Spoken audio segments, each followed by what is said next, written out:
असम के नौगांव में एक 14 साल की स्कूली बच्ची से रेप के बाद जबरदस्त गुस्सा लोगों का नजर आया है। लोग सड़कों पर उतर आए हैं। ये वारदात तब हुई है जब बच्ची ट्यूशन पढ़कर लौट रही थी। आरोप है कि 3 लोगों ने बच्ची के साथ ज्यादती की है। बच्ची बेहोशी की हालत में पाई गई है। उसे अस्पताल में भर्ती करा दिया गया है। वारदात की गंभीरता को देखते हुए खुद डायरेक्टर जनरल ऑफ पुलिस मौके पर पहुंच गए। असम के नौगांव में रेप की खबर के बाद से भारी बवाल देखने को मिल रहा है। लोग प्रदर्शन कर रहे हैं। खासतौर से बीते दिनों से जो कोलकाता कांड हुआ है उसके बाद पूरे देश में वैसे ही आक्रोश है। उसके बाद इस तरह की तमाम जो घटनाएं हैं वो और ज्यादा गुस्सा बढ़ा रही हैं। इस गैंगरेप की घटना ने लोगों को और ज्यादा आक्रोशित किया है। इसी बीच राज्य के मुखिया हेमंत बिस्वा शर्मा ने भी इस घटना पर बयान देते हुए कहा है कि आरोपियों को जल्द सजा मिलेगी। तो असम के नौगांव की खबर है। हम आपको बता दें कि 14 साल की बच्ची बताई जा रही है। ट्यूशन पढ़कर ये बच्ची वापस लौट रही थी जहां 3 लोगों ने इसके साथ गैंगरेप को अंजाम दिया है। जबरदस्त तरीके से इसके बाद हुआ है हंगामा। बड़ी संख्या में लोग सड़कों पर उतर आए थे और आज दिन भर यही हंगामा चला है। लोगों ने प्रदर्शन किया है, नारेबाजी की है, सख्त सजा की मांग की गई है और बार बार एक ही बात सामने निकल कर आ रही है कि जो हुआ है और जो हो रहा है देश में, आखिर उसके लिए जिम्मेदार कौन है। ज्यादा जानकारी के साथ हमारे संवाददाता सूर्याग्नि रॉय जुड़ गए हैं। सूर्याग्नि, इस मामले पर हम अपडेट चाहेंगे।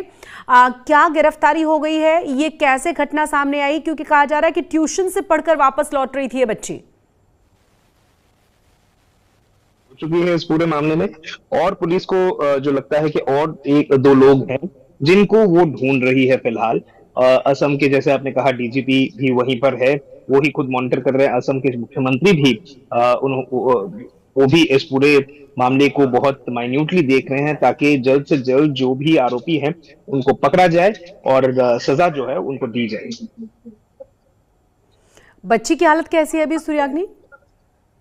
देखिए, फिलहाल जो भी खबर सामने आ रही है कि वो स्टेबल है और क्योंकि वो एक माइनर है तो इसीलिए ज्यादा उनके बारे में उनके माता पिता की तरफ से ज्यादा नहीं बताया जा रहा है और वो शायद कहीं ना कहीं सही ही है। और डॉक्टर्स मॉनिटर कर रहे हैं उनको। स्टेट की तरफ से भी फैमिली को हेल्प किया जा रहा है ताकि कोई भी अगर उनको किसी चीज की जरूरत हो तो स्टेट उनको हेल्प कर रही है। ऐसा ही असम के सूत्रों हवाले हमें खबर मिल रहे हैं। जैसे आपको पहले भी बताया कि डीजी जो है असम के, वो खुद मौके पे वो लोकेशन पे है जहां पे ये कांड हुआ है और बहुत इंटेंसिवली इन्वेस्टिगेशन जो है वो चालू है इस केस में। सूर्याग्नि, एक और चीज़ हम पूछना चाहेंगे। माना कि कम से कम आइडेंटिटी इस बच्ची के बाहर नहीं आनी चाहिए, बिल्कुल सच बात है, लेकिन क्या परिवार ने या इस बच्ची ने पहचानने के बारे में कुछ कहा है? ये क्या नून लोग थे? क्या कुछ और जानकारियां मिल पाई हैं इन रेपिस्टों के बारे में? देखिए, अभी तक इस पे परिवार की तरफ से कुछ नहीं कहा गया है क्योंकि जो बातचीत हो रही है वो पुलिस और परिवार के ही बीच सीमित रखा गया है स्पेसिफिकली ताकि बच्ची के बारे में ज्यादा कुछ बाहर ना निकले। क्योंकि जैसे हम और आप कह रहे हैं कि उनका जो नाम है या फिर उनकी तस्वीर है बाहर नहीं निकलनी चाहिए और सुप्रीम कोर्ट का भी इस पे ऑलरेडी एक ऑर्डर, एक सुमो मोटो केस में, जब कोलकाता वाले केस में वो लोग सुन रहे थे, उन्होंने इस पे एक टिप्पणी कर ही दी थी कि नाम और तस्वीर सोशल मीडिया पे विथहेल्ड होना चाहिए, नहीं रहना चाहिए। और इसी के मद्देनजर रखते हुए असम सरकार बहुत ही स्ट्रिक्टली इस केस को देख रही है। और जैसे मैंने पहले भी कहा कि 3 लोग अरेस्ट हो चुके हैं, 2 लोग को और भी ढूंढा जा रहा है और असम पुलिस का दावा है कि जल्द से जल्द उनको अरेस्ट कर लिया जाएगा। आप बने रहे हमारे साथ सूर्याग्नि। अपने दर्शकों को हम ये भी बता दें कि 3 दिन के सफर में आया असम के मुख्यमंत्री हेमंत बिस्वा शर्मा ने आज हेलाकंदी का दौरा भी किया था और तभी संवाददाताओं से बात करते हुए दिंग इलाके में घटी इस घटना को लेकर उन्होंने कहा कि पिछले लोकसभा निर्वाचन के बाद इस तरीके का 22 घटनाएं घट चुकी हैं और ये 23वां नंबर है। इस तरीके की घटनाओं को लेकर एक विशेष समुदाय के लोग इन्वॉल्व इसमें रहते हैं। लोकसभा निर्वाचन के बाद वो लोग बहुत ही एनकरेजमेंट उन्हें मिल रहा है। एक के बाद एक ऐसी घटनाएं वहां सामने आ रही हैं। मैं एक्शन लूंगा, मैं डायरेक्टर जनरल ऑफ पुलिस को भेज दिया हूं पूरी घटना को देखने के लिए।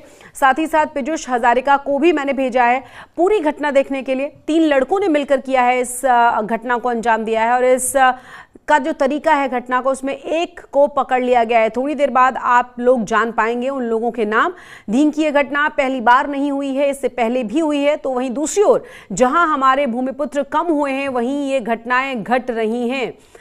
सूर्याग्नि, यहाँ पर एक बार फिर से एक एंगल दे दिया गया है जिसके बारे में हम हमेशा से हेमंत बिस्वा शर्मा को जानते हैं। उनके बयानों में इस तरह के एंगल्स ना आए, ऐसा बहुत ही कम देखने को मिलता है। सच्चाई भी जैसे यही है आपने क्या? कहा, एक देखिए, इन्वेस्टिगेशन जो है वो की जा रही है और पुलिस की तरफ से जो है वो पुलिस का दावा है कि जो जो लोग भी है, चाहे वो किसी भी समुदाय के हो, किसी भी कम्युनिटी के हो, किसी को बख्शा नहीं जाएगा जो लोग इस केस में इन्वॉल्व है। असम के मुख्यमंत्री का ये बयान जो है वो सामने आया है और उन्होंने, जैसे आपने कहा, पीयूष हजारिका को भी वहां पे, जो मंत्री हैं वहां के, उनको भी वहां पे उतार दिया है ताकि इस एरिया की, मतलब देखा जाए, ताकि लॉ एंड ऑर्डर पहले तो सही रहे।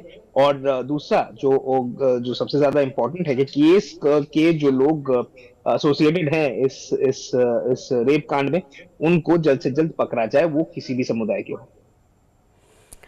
बहुत शुक्रिया इस तमाम जानकारी के लिए आपका। तो आपको बता दें कि इस पूरे मामले पर सीधे मुख्यमंत्री की निगाहें हैं, बयान आपने उनका सुन लिया है। साथ ही साथ आपको ये भी बता दें, खुद डायरेक्टर जनरल ऑफ पुलिस इस पूरे मामले में संज्ञान ले रहे हैं। इस घटना में की गिरफ्तारी हुई है, साथ ही कहा जा रहा है कि बहुत ही जल्द सभी को पकड़ लिया जाएगा।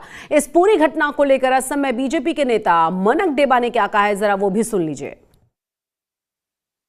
अब देखिए, जो घटना मैंने देखा टीवी में, तो वहाँ घटना होने के बाद जो डरा हुआ है एसमीज लोग, जो इंडिजिनस पीपल, ये प्रॉब्लम क्या है, धीरे धीरे मियाँ लोग कब्जा करके आ रहा है।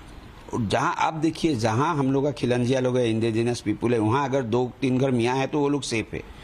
लेकिन जहाँ मियाँ है, अगर वहाँ 10 घर भी एसमीज है या खिलंजिया है, वहाँ अत्याचार, ये सब क्राइम, ये सब धीरे धीरे एक डिजाइन मॉडल में शुरू हो गया। अभी ये है, these are not organise crime, ये तो ऑर्गेनाइज क्राइम नहीं है। इंसिडेंट होने के बाद ही पुलिस को पता चलता है, पुलिस पूरा एक्शन लेता है, स्ट्रिक्ट एक्शन। आप लोगों ने देखा, कभी कभी तो मतलब सेटलमेंट भी हो जाता है। लेकिन प्रॉब्लम क्या है, जो आज शिवसागर में हम लोग कर पा रहा हूँ, आज अपर असम, नॉर्थ असम में कर पा रहा हूँ, वो ये एरिया में हम लोग का एक्सेस ही नहीं है। और वहीं इस घटना पर कांग्रेस के नेता अब्दुल रशीद ने भी बयान दिया है। उनकी तरफ से क्या कहा गया है, जरा वो भी सुन लीजिए। First, it is very a matter of shame and very shameful matter that took place in thing regarding raping of a minor girl by two or more criminals. I demand the government should, police administration should arrest the culprits and put them in jail, and they should be hanged till death. Though the POCSO Act provides imprisonment for life imprisonment, but I asked if necessary the Act should be amended and that type of criminals be hanged till death. There should be no compromise at all, no compromise at all. But criminals should not be classified on the basis of their religion, caste or creed. Criminal is always criminal. But as we have noticed that our Honorable Chief Minister is classifying the criminals on the basis of their religion, which is not acceptable at all. CM, it is his technique, it is a tactics to divide the people, to classify the people on the basis of religion. Whenever there are so many crimes in all castes, in all religions. तो उम्मीद यही की जा रही है कि जल्द से जल्द तमाम आरोपियों को पकड़ लिया जाएगा। राजनीति पहले ही शुरू हो चुकी है, सवाल फिर से वही है कि इस तरह से अत्याचार, इस तरह की घटनाएं आखिर रुकेंगी कब। कोलकाता वाली घटना के बाद एक अलग अलग राज्यों से इस तरह की कई घटनाएं सामने आ चुकी हैं और सवाल फिर से वही है कि पूरा देश सड़कों पर है। लगातार इस तरह की घटनाओं की रोकने की मांग हो रही है, कठिन सजाओं की बात हो रही है, बावजूद इसके डर क्यों नहीं है। इस खबर से जुड़ी हुई तमाम अपडेट्स आप तक पहुंचाते रहेंगे। फिलहाल हमारी इस खास पेशकश में बस इतना ही। क्या यही है बेटियों की इज्जत भारत में, जहां पर लोग राधे श्याम, राधे कृष्णा और सीताराम कहते हैं? मेरा प्रश्न गलत है तो मुझे कृपया कमेंट करें। धन्यवाद।